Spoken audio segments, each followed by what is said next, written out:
Hi friends, welcome back to my channel. ಹೇಗಿದ್ದೀರಾ ಎಲ್ಲರೂ ಚೆನ್ನಾಗಿದ್ದೀರಾ ಅಂತ ಹೇಳಿ ಭಾವಿಸ್ಬಿಟ್ಟು ಇವತ್ತಿನ ಈ ಒಂದು ವ್ಲಾಗ್ನ ನಾನು ಸ್ಟಾರ್ಟ್ ಮಾಡ್ತಾ ಇದ್ದೀನಿ. ಈ ಒಂದು ವ್ಲಾಗು ಫುಲ್ಲಾಗಿ ನಮಗೆ ಶಾಪಿಂಗ್ ವ್ಲಾಗ್ ಆಗಿರುತ್ತೆ.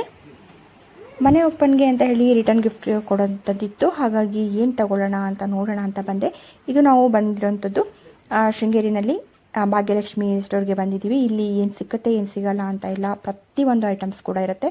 ತಾಮ್ರ ಹಿತ್ತಾಳೆಯಿಂದ ಹಿಡಿದು ಸ್ಟೀಲಿಂದ ಹಿಡಿದು ಹಾಗೆ ನಮಗೆ ಪ್ರತಿಯೊಂದು ಶೋ ಪೀಸ್ಗಳಾಗಿರ್ಬೋದು ಎಲ್ಲವೂ ಕೂಡ ಇಲ್ಲಿ ಸಿಗುತ್ತೆ. ಪಿಂಗಾಣಿ ಐಟಮ್ಗಳು, ಗ್ಲಾಸ್ ಐಟಮ್ಗಳು ಎಲ್ಲವೂ ತುಂಬ ಚೆನ್ನಾಗಿರುತ್ತೆ. ಹಾಗೆ ಇಲ್ಲಿ ನಾವು ಬಂದ್ವಿ ಅಂದರೆ ನಮಗೆ ಮನೇಲಿ ಏನು ಕೊಡ್ಬೋದು ಅಂತ ಇರುತ್ತೆ. ಆದರೆ ಇಲ್ಲಿ ಬಂದ ಮೇಲೆ ಇದು ಕೊಡ್ಬೋದಲ್ವಾ, ಅದು ಕೊಡ್ಬೋದಲ್ಲ ಅಂತ ತುಂಬ ಐಡಿಯಾಸ್ಗಳು ಬರ್ತಾ ಹೋಗುತ್ತೆ. ಹಾಗೆ ಇವ್ರದ್ದು 2 ಶಾಪ್ ಇದೆ, ಇನ್ನೊಂದು ಫ್ಯಾನ್ಸಿ ಸ್ಟೋರ್ ಇರುವಂಥದ್ದು. ಹಾಗೆ ಇಲ್ಲಿ ನಾವು ಒಂದು ಸ್ವಲ್ಪ ರಿಟರ್ನ್ ಗಿಫ್ಟ್ಗೆ ಅಂತ ತುಂಬ ನಾವು ನೋಡಿದೆ, ತುಂಬ ಸೆಲೆಕ್ಟ್ ಮಾಡಿ ಆಮೇಲೆ ಲಾಸ್ಟಿಗೆ ಒಂದು ಫೈನಲ್ ಮಾಡಿದೆ. ಅದೇನೋ ಅನ್ನೋದನ್ನ ನಿಮಗೆ ಮನೆ ಓಪನ್ ವ್ಲಾಗಲ್ಲಿ ಗೊತ್ತಾಗುತ್ತೆ. ಹಾಗೆ ಸೇರ್ಗೆ ಸ್ವಲ್ಪ ಡಿಸೈನ್ ಮಾಡಲಿಕ್ಕಿತ್ತು, ಅದಕ್ಕೆ ಪೇಂಟ್ ಎಲ್ಲ ಮಾಡ್ತಾಯಿದ್ದೆ. ಹಾಗೆ ಇದಕ್ಕೇನು ಡಿಸೈನ್ ಮಾಡೋದು ಏನು ಅಂತ ಗೊತ್ತಿಲ್ಲ, ನೋಡೋಣ. ಹಾಗೆ ಫಸ್ಟು ಪೇಂಟ್ ಒಂದು ಮಾಡ್ಕೊಳ್ಳೋಣ, ಅದ್ರ ಮೇಲೆ ಏನಾದರೂ ಐಡಿಯಾ ಬರ್ಬೋದು ಅಂತ ಹೇಳಿಬಿಟ್ಟು. ತುಂಬ ಐಡಿಯಾ ಇದೆ, ಆ ಥರ ಮಾಡ್ಬೋದಾ ಈ ಥರ ಮಾಡ್ಬೋದಾ ಅಂಥೇಳಿ. ಅದಕ್ಕೆ ನೋಡಬೇಕು. ತುಂಬ ಏನೋ ಗಿಜಿ ಅನ್ನೋ ಥರನೂ ಮಾಡಲ್ಲ. ಹಾಗೆ ನೋಡೋಣ ಏನು ಮಾಡೋದು ಅಂತ. ಹಾಗೆ ನನ್ನ ಮಗ ಕೇಳ್ತಾ ಇದೆ, ಇದು ಏನಕ್ಕೆ, ಏನು, ಯಾರು ಇದನ್ನು ಸೇರೋದಿಬೇಕು ಅಥವಾ ಏನಕ್ಕೆ ಅಂತೆಲ್ಲ ಕೇಳ್ತಾ ಇದ್ದ. ಏನಕ್ಕೆ ಅಂದಾಗ ನಾನು ಹೊಸಲು ಪೂಜೆಗೆ, ಮನೆ ಓಪನ್ಗೆ ಅಂದೆ. ಅದಕ್ಕೆ ಅವನು ಏನಕ್ಕೆ ಇದನ್ನು ಏನು ಮಾಡೋದು ಅಂತೆಲ್ಲ ಅದ್ರ ಬಗ್ಗೆ ಹೇಳ್ತಾ ಇದ್ದೆ. ಅವನಿಗೆ ಹೇಳ್ತಾ ಹಾಗೆ ಪೇಂಟ್ ಮಾಡ್ತಾಯಿದ್ದೆ. ಹಾಗೆ ಕೈಗೆ ಬೇರೆ ಅಂಟ್ತಾ ಹೋಗುತ್ತೆ, ಅದು ತುಂಬ ಹುಷಾರಾಗಿ ಒಂದೊಂದೇ ಬೆರಳಲ್ಲಿ ಇಟ್ಕೊಂಡೆಲ್ಲ ಇದು ಮಾಡಬೇಕು. ಆದರೂ ಕೂಡ ಕೈಗೆ ಅಂಟ್ತಾ ಇತ್ತು. ಹಾಗೆ ಅದನ್ನು ಪೇಂಟ್ ಮಾಡ್ತಾಯಿದ್ದೆ. ಹಾಗೆ ಅಲ್ಲಿಂದ ಬಂದುಬಿಟ್ಟು ಸ್ವಲ್ಪ ಹೊತ್ತು ಮಧ್ಯಾಹ್ನ ಮಲಗಿದ್ದೆ. ಹಾಗೆ ಮಲಗಿಬಿಟ್ಟು ಎದ್ದುಬಿಟ್ಟು ಹಾಗೆ ಪೇಂಟ್ ಮಾಡೋಣ ಅಂತ ಕೂತ್ಕೊಂಡೆ. ಬಟ್ ಬಿಡಲಿಕ್ಕೂ ಆಗಲ್ಲ, ಮುಗಿಸ್ಬೇಕು. ಕೆಲಸಗಳು ತುಂಬ ಪೆಂಡಿಂಗ್ ಇರೋದ್ರಿಂದ ಎಲ್ಲನೂ ಅಷ್ಟರೊಳಗೆ ಮಾಡ್ಕೋಬೇಕು. ಹಾಗೆ ಮನೆಗೆ ಬೇರೆ ಊರಿಗೆ ಹೋಗೋದ್ರಿಂದ ಅಲ್ಲಿಗೆ ಹೋದ್ಮೇಲೆ ಅಲ್ಲಿನ ವ್ಲಾಗ್ ನಿಮಗೆ ಅಲ್ಲಿದು ಏನು ರೆಡಿ ಆಗ್ತಿದೆ ಅದನ್ನೆಲ್ಲನೂ ತೋರಿಸ್ತೀನಿ. ಹಾಗೆಯೇ ನೆಕ್ಸ್ಟ್ ಡೇ ಮಾರ್ನಿಂಗ್ ಇದು ದೋಸೆ ರೆಡಿ ಮಾಡ್ತಾಯಿದ್ದೆ. ಹಾಗೆ ನನ್ನ ಮಗನಿಗೂ ದೋಸೆ ಹಾಕ್ಕೊಟ್ಟೆ. ದೋಸೆ ತಿಂತಾ ಇದ್ದಾನೆ ಅವನು. ಹಾಗೆ ಎಲ್ಲ ಕೆಲಸ ಮುಗಿಸ್ಬಿಟ್ಟು ನಮಗೆ ಜೈಪುರ ನೂತನ್ಗೆ ಹೋಗಲಿಕ್ಕಿತ್ತು. ನಂದು ಶಾಪಿಂಗ್ ಎಲ್ಲ ಮುಗ್ದಿತ್ತು, ಸ್ಯಾರಿದೆಲ್ಲ. ಹಾಗೆ ನನ್ನ ಹಸ್ಬೆಂಡ್ದು ಮತ್ತು ಮಕ್ಕಳದಿಬ್ಬರದ್ದು ಅಂತ ಅವ್ರು 3 ಜನದ್ದಿತ್ತು. ಹಾಗಾಗಿ ಎಲ್ಲ ಇವತ್ತೇನಿದೆ ಅದಷ್ಟು ಆ ಒಂದು ಶಾಪಿಂಗ್ಗಳನ್ನೆಲ್ಲ ಮುಗಿಸ್ಕೊಬಿಡೋಣ ಅಂತ ಹೇಳಿಬಿಟ್ಟು ಜೈಪುರ ಹೋಗ್ತಾ ಇದ್ದೀವಿ. ಜೈಪುರದಲ್ಲಿ ನೂತನ್ ಹತ್ರನೇ ಬಂದ್ವಿ. ಬಟ್ ಫುಲ್ಲು ರೋಡೆಲ್ಲ ಕಿತ್ತಾಕ್ಬಿಟ್ಟು ನೋಡೋ ಆಗಿಲ್ಲ, ಆ ಥರ ಆಗೋಗಿದೆ. ಹೇಗಿತ್ತು ರೋಡು, ಎಲ್ಲಿತ್ತು ಶಾಪ್ ಅನ್ನೋದೇ ಗೊತ್ತಾಗಲ್ಲ, ಆ ರೀತಿ ಆಗೋಗಿದೆ.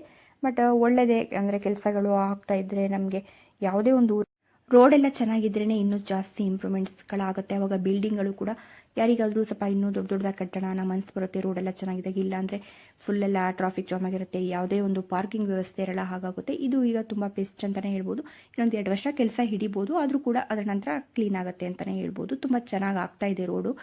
ಹಾಗಾಗಿ ನೋಡ್ಬೋದು, ಇಲ್ಲಿ ಬಂದ್ವಿ. ಇಲ್ಲಿ ನೂತನ ಹತ್ರನೇ ಕಾರ್ ಪಾರ್ಕಿಂಗ್ ಮಾಡಿಬಿಟ್ಟು ಒಳಗೆ ಹೋಗೋಣ ಬನ್ನಿ.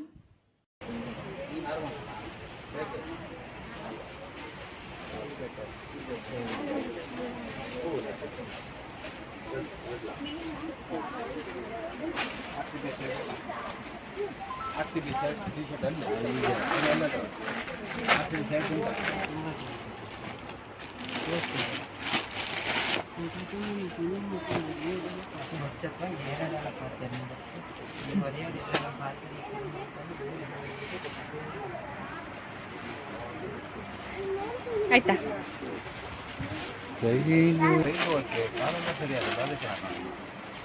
ಕಾಲೆಲ್ಲ ಟೈಟ್ ಹಾಗಾದ್ರೆ ಬೆಲ್ಟ್ ಹಾಕಿ ಯೂಸ್ ಮಾಡಿ ಕೊಡ್ಲಾ, ಬೇರೆ ಬ್ರ್ಯಾಂಡ್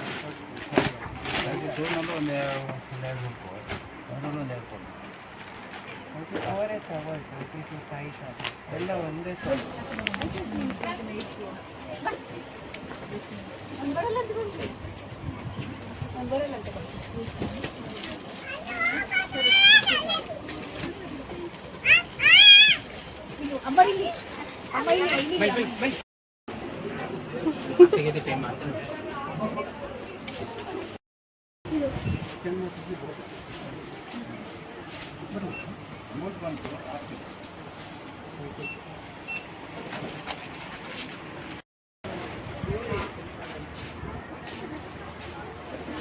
ಹಾಗೆ ಈ ಒಂದು ಶಾಪ್ನವ್ರದೇ ಅಂದರೆ ನೂತನ್ ಶಾಪ್ ಏನಿದೆಯಾ ಅದೇ ಅವ್ರದ್ದೇ ಒಂದು ಹಿಂದೆ ಇನ್ನೊಂದು ಶಾಪ್ ಆಗ್ತಾ ಇದೆ, ಮಾಲ್ ಅಂತೆ, ತುಂಬ ಚೆನ್ನಾಗಿರುತ್ತೆ ಅಂತ ತುಂಬ ಅದ್ರ ಬಗ್ಗೆ ಎಲ್ಲ ಹೇಳಿದರು. ಹಾಗೆ ಕೆಲಸ ಆಗ್ತಾಯಿತ್ತು, ಬನ್ನಿ ನೋಡಿ ಅಂತ ಹೇಳಿ ಕರೆದ್ರು. ಹಾಗೆ ಹೋಗಿ ನೋಡ್ಕೊಂಡ್ಬಂದ್ವಿ.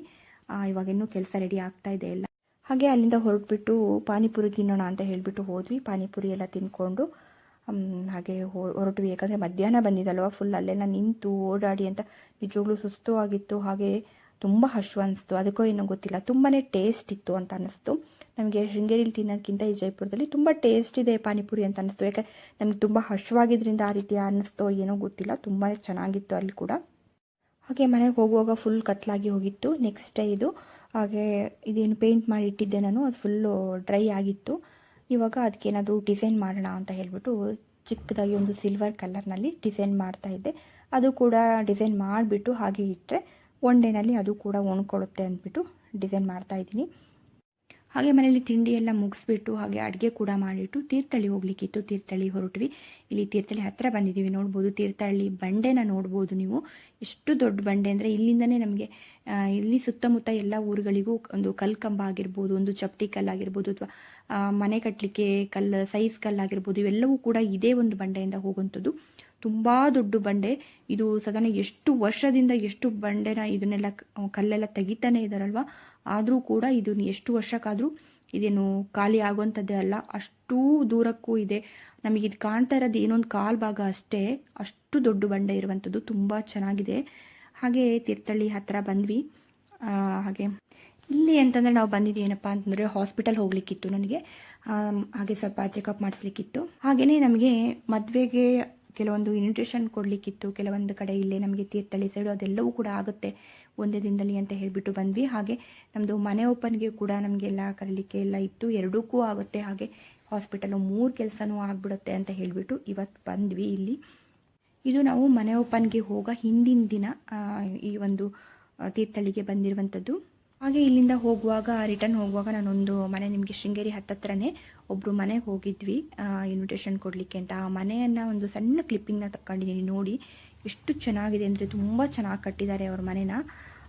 ಆ ಮನೆ ನಿಜವಾಗಂದರೆ ಮೇಂಟೈನ್ ಮಾಡೋದು ತುಂಬ ಕಷ್ಟ ಅದು, ಬಟ್ ನೋಡ್ಲಿಕ್ಕಂತೂ ತುಂಬ ಇಷ್ಟ ಆಗುತ್ತೆ, ತುಂಬ ಚೆನ್ನಾಗಿದೆ ಮನೆ. ಇಲ್ಲಿ ಸಣ್ಣ ಕ್ಲಿಪ್ಪಿಂಗ್ ಇದೆ, ಹಾಕ್ತೀನಿ ನೋಡಿ.